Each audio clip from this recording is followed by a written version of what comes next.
Inflation across America has affected many men, women, and children for many years. It seems almost impossible to solve.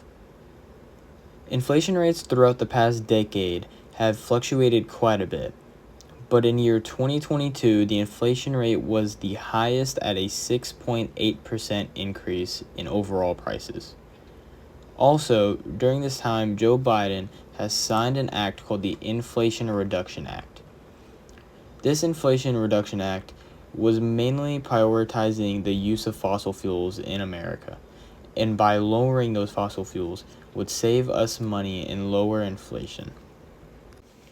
As said by other governors, inflation has many faults. As trying to solve it, there are many downfalls, and for lack of better words, you have to pick your poison. Either we lose many valuable jobs, or we increase inflation to lower it. There's many faults before the positives come into play. Here is a governor talking about this exact thing. Will take some time and requires using our tools forcefully to bring demand and supply into better balance. Reducing inflation is likely to require a sustained period of below-trend growth. Moreover, there will very likely be some softening of labor market conditions. While higher interest rates, slower growth, and softer labor market conditions will bring down inflation, they will also bring some pain to households and businesses. These are the unfortunate costs of reducing inflation. But a failure to restore price stability would mean far greater pain. The main takeaways of what that man had said was that reducing inflation has a large thing to do about households and businesses. And those things, for households, that includes groceries, everyday needs, like weekly purchases. And those things get increasingly harder to afford whenever inflation is increasing. And this next interview is from Miss Dorsey at Hargrave High School, and she talks about how this has affected her directly.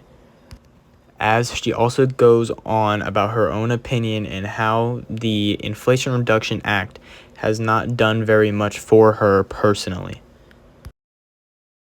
And who am I here with today? I'm LaTanya Dorsey. I'm one of the assistant principals at Hargrave High School. Okay. And how has inflation affected your life? Inflation has affected my life greatly, especially over the past few years. The price of goods have gone up considerably in the grocery stores. Common household products, things of that nature, have gone up quite a bit. The cost of living has gone up, and to tack on the top of that, not getting a raise also affects my ability to purchase things. Not to mention the cost of things increasing has put a damper on all of that as well. And ever since the Inflation Reduction Act was passed in 2022, how has it impacted your life in the past 2 years? Well, the Reduction Act really wasn't much of a reduction of inflation at all. I seem to remember back when that was being passed, it was kind of a sneaky, kind of a shady type thing. I think there was a whole lot to do with like environmental things put in there, climate, stuff like that. Not a whole lot really addressing inflation. The inflation went up to like 9% from what I understand. So I don't really think the act did much to decrease inflation. And therefore, how it impacted me was that I didn't have any more buying power still. Again, like I had said before, cost of living continues to rise and things of that nature, and not being able to keep up with that as the economy changes. Okay, well, thank you for your time. Mm-hmm. One major thing that Ms. Dorsey had said in that was how the Inflation Reduction Act was mainly about the climate and climate change and how to reduce the fossil fuels and stuff like that, instead of actually reducing inflation. It did not immediately reduce inflation, but I believe it was a long-term effect. But 2 years later, it still has not done very much. Now, for the next interview, we have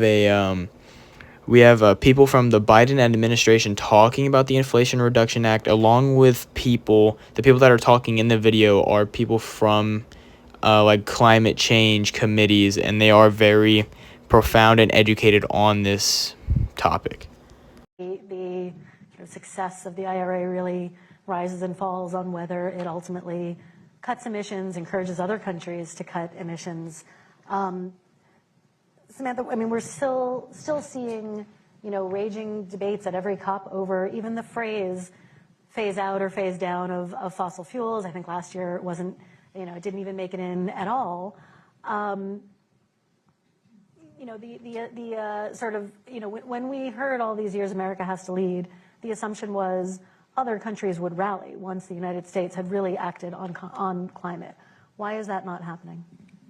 That's an excellent question. And yeah, I feel like some of the debate that we're having at the COPs and at other events, at New York Climate Week a couple of weeks ago, things like, are we going to phase out or phase down fossil fuels?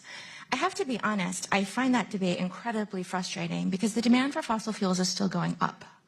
So the fact that we're arguing whether to phase out or phase down is downright silly. They're basically arguing over the exact same thing. We need to reduce our use of fossil fuels. Let's agree to phase down at an increasing rate and stop talking. From that last video, you can see that their main goal is to reduce fossil fuel usage in America and to get other countries to piggyback off of us and to reduce their usage to lower inflation that way. But that has not been very effective as of 2 years later. And this shows 3 point of views of this act and inflation as a whole. You got someone that it directly affects, someone talking about the negative effects that will happen, and we have someone that supports this act, and they're mainly talking about climate change instead. Thank you for your time. This is Gage and Brock's project.